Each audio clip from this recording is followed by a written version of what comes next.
If you can learn to see sin as an opportunity to know God rather than run from God like Adam did, your entire life will change.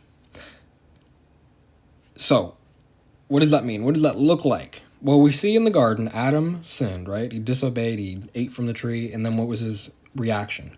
He ran and hid. Why? Because of sin.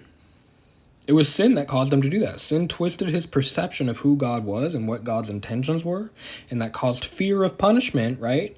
Why? What does it say in John?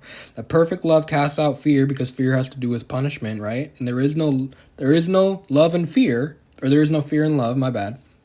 There's no fear in love, right? So when Adam ate from the tree and sinned, he lost love. Why? Because he gained fear. And so he ran and hid from God, tried to hide from him and think he didn't know what was going on. And what did God do? God ran the other way because sin separates you from God. No, God wasted no time running to him. Why? Because he's love and he's always about the reconciliation.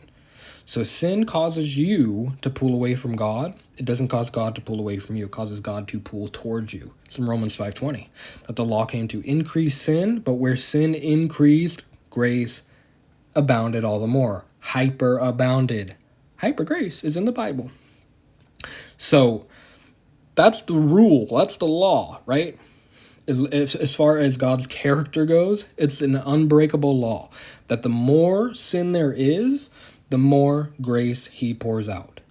Now, to a fleshly person, they hear that and they go, oh, you're telling me to sin more so I can get more grace, which conveniently Paul dealt with, right? Romans 3:8, Romans 6:1 and 2, I think in Romans 6:15 again, continually reminding them, just because I'm saying that God gives grace where there's sin doesn't mean I'm telling you to sin to get more grace. That's stupid. You're dead to sin. Stop it. Stop thinking about it. Consider yourself dead to sin. Well, if all you think about and all you talk about is sin, you have not done what the Bible says to do. Consider yourself dead to sin. So imagine Adam eats from the tree and he knows God because he doesn't have the veil of sin. And he realizes, I just did the thing that God told me not to do. But you know what? I know God is love. I know love keeps no record of wrongs. I know God is always working to reconcile. He's not working against me, but he's always working for me. He's always in my favor. Imagine he knew God after he sinned like we know God through the person of Jesus. What would he have done? Probably would have stood his ground right there with the apple core in his hand, right? And said, hey, I did the thing. I'm not going to pretend I didn't, and I'm not going to say, well, I didn't really sin. Sin's not real. I'm not going to do that, God. I did the thing that you told me not to do. And I'm very sorry for that, right? We can still apologize.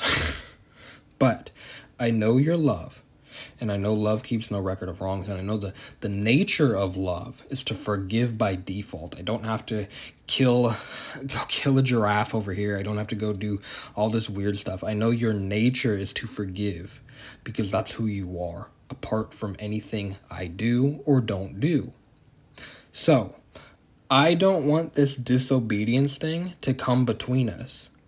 Meaning I don't want it to change the way I see you because I know it didn't change the way you see me. So how do we move forward? Do that, right? That's the point I'm getting at. When, I got to change my vocabulary. It's the first thing to change if you want to change your mind. If you stumble into sin, that's what you do. You don't listen to these people on here who say, see, you're a sinner and you're always going to sin. They're not Jesus.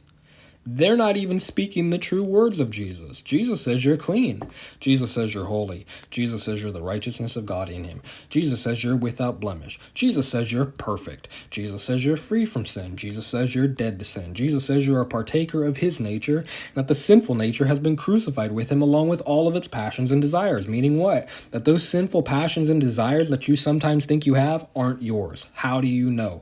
Because they've been crucified with him. And when he rose from the dead, you rose with him as a new creation, not an old, dead, sinful man. That part stayed dead, right? Colossians 2:11, he snipped off your sinful nature like a foreskin, and just like a foreskin, it shriveled up and it died. It stayed dead. The foreskin that I got cut off when I was born is not chasing me around, right? I don't leave the house like a horror movie and I'm like, oh my God, is it here? Is it going to find me? If you ever seen that movie, It Follows, that ain't what my foreskin has been doing for the past 37 years. It died, it shriveled up, it's gone forever. I don't think about it anymore. I don't fear it anymore. Who cares about the foreskin? If you take that perspective of sin, your life will be a lot better. Who cares? Say it. Say, who cares about sin? Oh my God, you can't, that's blasphemy. No, it's not. Who cares about sin? Care about Jesus.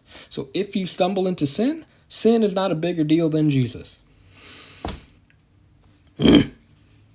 That's how you start to walk free. Is you renew your mind according to what? In Colossians 3, I think it's 9 and 10. That we are being renewed in the knowledge of the image of our Creator. So that's what we're changing our mind to line up with. Is His image. Not the image of True Christian Ministries, not the image of Bible-inspired truth, not the image of The War Within, not the image of D.R. Silva, the image of our Creator, the image of Jesus. And so when I listen to other people preach, I'm like, hey, are they pointing me to my Creator? Are they pointing me to Jesus? Is what they're saying found in the words of Jesus? Are they telling me I'm clean? Are they telling me I'm holy? Are they telling me I'm the righteousness of God in Jesus? Are they telling me that I'm free from sin? Are they telling me that I can go without sinning because in 1 John, I'm writing these things to you so that you may not sin? Are they teaching me how to may not sin? Or are they telling me that I'm always going to sin? Which Scripture doesn't say. Scripture says I'm moving from glory to glory. This guy's saying I'm moving from sin to sin. Who should I believe? I'm going to believe what Scripture says because I believe it's the Word of God. And so I'm going to confess. I'm going to agree. Homologio. That's not how you say it in Greek, but I tried. I'll never do that again, right? I'm saying the same word that he says. I'm confessing Jesus. I'm not confessing all these other guys. Nothing against them, right? I'm not holding anything against them, but I'm taking every thought captive, every word captive, and making it obedient to Jesus. How do I do that? I have to first know who Jesus is, so I have to read Scripture and see what he says, how he is, right? And he's the perfect representation of God, so through him I know what the Father is like. And I take everything that I'm given, and I measure it up next to Jesus, and I see if it lines up. I see if it looks the same. I see if it sounds the same. And if it does, guess what? Test everything, hold on to the good. Okay, looks like Jesus. Jesus is good. I'm going to hold on to that. This one, not so much. I'm going to get rid of that. I'm not going to continue walking along with that. I'm not going to continue confessing that. I'm not going to go parrot this stuff because, oh my gosh, but see, I still sin, so I must still be a sinner. Who cares? Your behavior doesn't define the truth. Jesus does.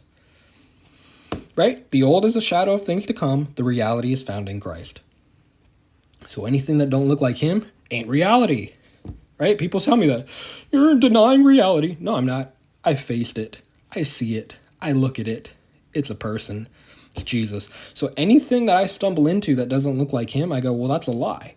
Doesn't mean it's not real, doesn't mean it's not happening, but it's a lie. It's a false identity, it's a false image. He's the true image. And so I'm being renewed in the knowledge of the image of my Creator. Hopefully that's helpful. Love you guys.